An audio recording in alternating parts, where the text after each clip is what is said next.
चर्चा में सवाल दाखिल उससे पहले दंगल के सवाल आपको बता देते हैं। पहला सवाल कि क्या आई लव मोहम्मद के नाम पर राजनीति हो रही है तो कौन कौन इसमें शामिल।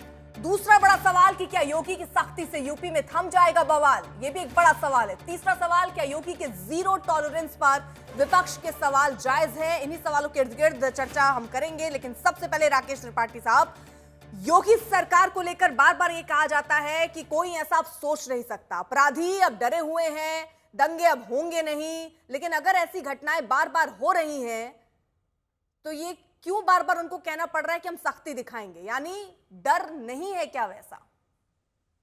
अर्पिता, किसको केवल आप उत्तर प्रदेश तक सीमित कर दें तो मैं मानता हूँ ठीक नहीं है। ये वैश्विक समस्या है। इस्लामिक जिहाद की ये समस्याएं पूरी दुनिया भर में दिखाई पड़ रही है और भारत के भीतर भी आप देखेंगे। अच्छा, राकेश तो जी की आवाज शक्ति सिर्फ मुझे प्रदर्शन सही से नहीं आ रही है या उनकी आवाज ही ठीक से नहीं आ रही? थोड़ी आपकी आवाज में दिक्कत है। हाँ, अच्छा, मुझे तो आपकी आवाज ठीक मिल रही है। अगर मेरी आवाज आप तक पहुंच रही हो, हाँ, थोड़ा तो सा अगर आप माइक अगर लगाया हो आपने तो ठीक कर लें ताकि हम सही से सुन पाए आपको,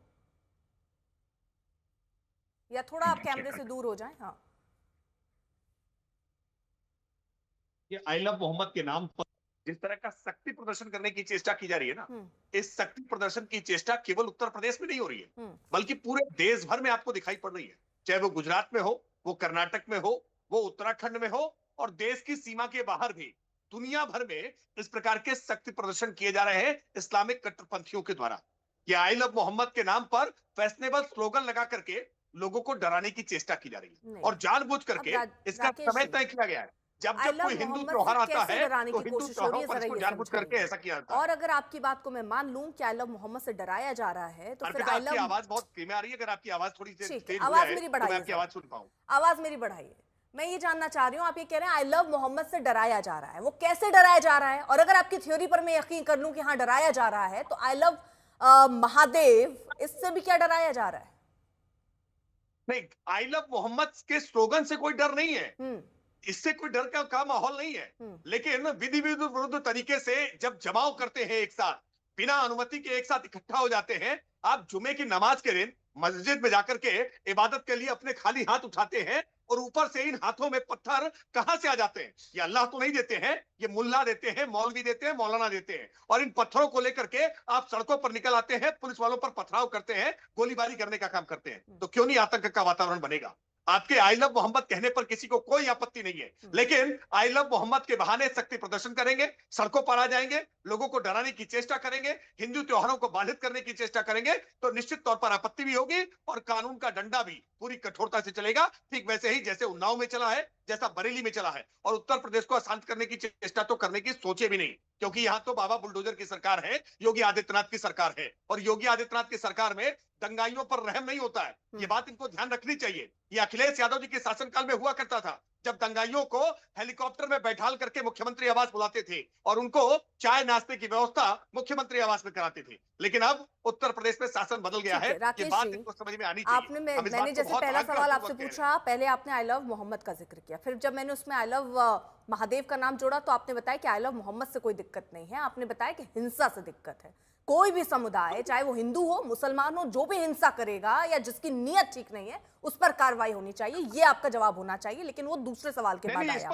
ठीक है, अब लेकिन मैं एक चीज ये समझना चाहती हूँ सर। ठीक है, मैं आगे बढ़ती हूँ, समझ गई सर। नहीं, आपने बात पूरी सुनी नहीं है। मैं आपको उदाहरण देकर के बता रहा हूँ। आजमगढ़ उत्तर प्रदेश का एक जिला है जहां पर हिंदू नवयुवकों ने एक 7 वर्ष के मुस्लिम बच्चे को बलि के नाम पर इसी नवरात्रि में मार दिया। ऐसे मामले में 24 घंटे के भीतर उत्तर प्रदेश की इसी योगी सरकार की पुलिस ने उनको एनकाउंटर में गिरफ्तार करने का काम किया। उनके पैरों पर उनको जीवन भर खड़ा होने के लिए अब सख्ती नहीं रहेगी। ये उत्तर प्रदेश की योगी सरकार है। ठीक है, फिर सर मैं ये भी ठीक है सर, ये अच्छा उदाहरण आपने दिया कि आपकी सरकार धर्म देखकर कोई फैसला नहीं करती है। आपकी सरकार चाहे हिंदू अपराधी हो, चाहे मुसलमान अपराधी हो, अपराधी को अपराधी के चश्मे से ही देखती। क्लियर कर दिया आपने, अच्छी बात है। लेकिन मैं एक चीज जानना चाहती हूँ, गिरिराज सिंह जी ये क्यों कहते हैं? क्योंकि जब सवाल यहाँ आई लव मोहम्मद का है तो उसमें गजवाए हिंद कैसे आ जाता है? और अगर ये आ जाता है तो फिर मेरा सवाल ये भी होगा अगला कि आई लव मोहम्मद के बाद अगर आई लव महादेव कहा जा रहा है तो उससे क्या संदेश जाता है? क्योंकि संदेश अगर ढूंढे जा रहे हैं तो उसमें भी कोई संदेश होगा। देखिए, मैं इसीलिए अर्पिता पहले ही कह रहा था कि ये जब शक्ति प्रदर्शन की प्रतिस्पर्धा में उतरा जाएगा ना, तो इसके परिणाम हमेशा खतरनाक होंगे। एक पक्ष अगर शक्ति प्रदर्शन करेगा कोई स्लोगन लेकर के, तो निश्चित तौर पर प्रतिक्रिया में दूसरा पक्ष भी इस प्रकार का शक्ति प्रदर्शन करेगा तो और गजवाए हिंद अल्टीमेटली कैसे हो गया इससे सर? नुकसान समाज को आई होगा। लव मैं इसीलिए आई कह लव रहा हूं, मोहम्मद से इसकी आप ये कह प्रतिस्पर्धा सकते बंद हैं, होनी दंगा चाहिए। हो कि सकते हैं, आई लव हिंसा हो मोहम्मद के नाम सकती पर है, पोस्टर लेकर के लेकिन इसमें प्रतिस्पर्धा ये होनी चाहिए। गजवाए हिंद कहां से आ गया, ये मैं जानना चाह रही हूँ सर। नहीं, गजवाए हिंद एक ऐसी थ्योरी है जिस थ्योरी में हिंदुओं के को पद्दलित करने के लिए और इस्लाम का शासन आधिपत्य स्थापित किया जाए, ये इसकी थ्योरी चेष्टा करने वाले ये लोग थ्योरी हैं। और सर ये गजवाए बीजेपी हिंद के के नेताओं को स्लोगन कैसे लेकर पता चलते चल हैं। गया? क्योंकि मैंने अभी तक किसी मुस्लिम के नेता या मुस्लिम समुदाय की तरफ से गजवाए हिंद इस मामले में, जिस मामले में मैं आपसे बात कर रही हूँ, इसमें तो अभी तक कहीं चर्चा नहीं थी। फिर आपके नेता गजवाए हिंद कहां से ले आए? नहीं, देखिए, जब भी इस्लाम को सर्वोच्च सत्ता के रूप में स्थापित करने की चेष्टा होगी, तो निश्चित तौर पर उसका अर्थ गजवाए हिंद सर ही इसको होता कैसे है। सर आप ये कह रहे हैं जो बात, ये मैं समझ नहीं पा रही हूँ, क्योंकि ये विवाद समझिए, आई लव मोहम्मद का विवाद नहीं था, ये हिंसा का विवाद था, ये दंगा का विवाद था सर, और ये कोई भी कर सकता है, अपराधी किसी भी धर्म का हो सकता है। फिर उसमें गजवाए हिंद जोड़ देना, फिर आप कह रहे हैं कि इसमें इस्लाम स्थापित करने की बात है, ये सारी बात कहां से ऐड होती चली जा रही है सर? नहीं, मैं फिर इसको आपको स्पष्ट कर रहा हूं कि गजवाए हिंद की जो कल्पना है ना, वो इस्लाम को सर्वोच्च सत्ता के रूप में स्थापित करने की है। ठीक है। और ये जो शक्ति प्रदर्शन है ना, हाँ। ये इस्लाम की ताकत को दिखाने के लिए किए जा रहे हैं। ये आखिरकार क्या आवश्यकता है? ठीक ना है। देश में, उत्तर प्रदेश में कहीं पर भी किसी को आई लव ठीक, मोहम्मद यानी कहने सर पर कोई जहां रोक नहीं जहां लगाई गई है। पर आप कह रहे हैं, अभी अंसार आपने रजा जिसका साहब उदाहरण जितनी दिया, बार चाहे नवरात्र में जब मोहम्मद हिंदू कहे, समुदाय की कोई तरफ रोक से नहीं ऐसा हो जाता है, तो वो भी सत्ता स्थापित करने की बात कर रहे हैं क्या? अर्पिता, आपकी आवाज बहुत कम आ रही है। मैं आपसे आग्रह करूंगा, अगर आपकी टीम ठीक है, थोड़ी सी चलिए मैं आवाज आगे को आऊंगी increase कर पाए, इन्हीं मैं सवालों आपके पर सवाल आगे बहुत बढ़ेंगे, मुश्किल क्योंकि से मुझे सुन भी पा रहा आपकी आवाज ठीक ढंग से नहीं आ पा रही हूँ। मैं समझ रही हूँ शायद दर्शकों तक भी नई आवाज ढंग से पहुंच पा रही हो, लेकिन इसमें शायद शमूम कासमी साहब कुछ कहना चाह रहे हैं। कौन? हाथ, हाँ, अंसार रजा साहब कुछ कहना चाह रहे हैं। ठीक है सर, आ रही हूँ। देखिए अर्पिता जी, आज 2-3 बातें 3 दिन से चल रही हैं लगातार, और बीजेपी नया नया नैरेटिव सेट करने की कोशिश कर रही है, लेकिन वो हो नहीं पा रहा है। इन्होंने पहले गजवाए हिंद का जिक्र, गिरिराज सिंह की तो खैर आदत है, आज तक उन्होंने कभी मीठा बोला ही नहीं, हमेशा जहर उगलते हैं वो तो।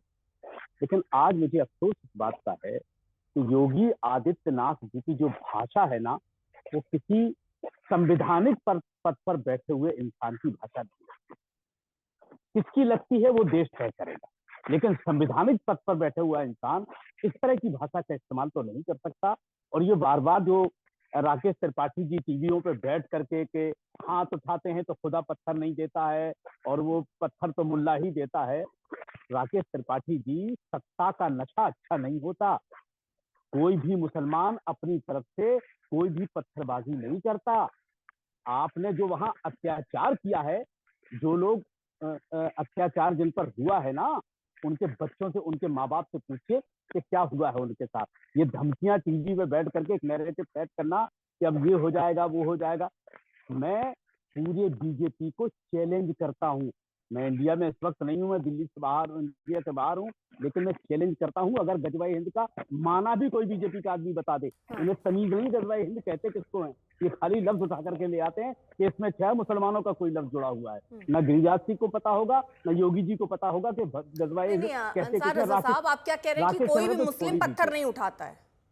अपनी तरफ से पत्थर नहीं उठाता है सर। ये आपने कहां जाकर जांच किया, कहां जाकर तफ्तीश की? क्योंकि आप बोल रहे होंगे तो कोई सबूत होगा, क्योंकि आप तो ये कह रहे हैं आपके हिसाब से, क्योंकि मुसलमान कभी अपराधी हो ही नहीं सकता, यानी अपराधी हमेशा हिंदू होगा। मैं ये नहीं कह रहा हूँ कि अपराधी मुसलमान नहीं हो सकता। हाँ। आप पहले मेरी बात को अच्छी तरह, आप कह रहे पत्थर नहीं उठा सकता।